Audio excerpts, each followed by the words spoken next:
সে ভালো অভ্যাসই হোক আর খারাপ অভ্যাসই হোক। তো চয়েসটা তোমাদের কাছে, তোমরা কোন অভ্যাসটা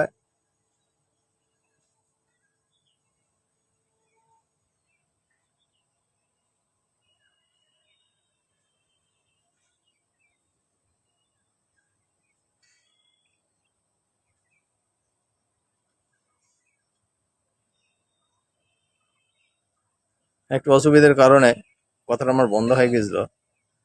তো এটা কিন্তু তোমাদের চয়েস, চয়েসটা তোমাদের কাছে। ভালো অভ্যাসের দ্বারস্থ হলে ভালো অভ্যাস তৈরি হবে, আর খারাপ অভ্যাসের দ্বারস্থ হলে কিন্তু খারাপ অভ্যাস তৈরি হবে। খারাপ অভ্যাস কিন্তু কোনোদিন একটা মানুষকে ভালো রাখতে পারে না, তাই তো? আমি কথাটা ঠিক বললাম না ভুল বললাম অবশ্যই কমেন্টে জানিও। Tata, bye bye. আজকের মতো এখানেই শেষ করলাম। সকলে ভালো থাকবেন, সুস্থ থাকবেন, ফ্যামিলিকেও ভালো রাখার চেষ্টা করবেন। Best of luck.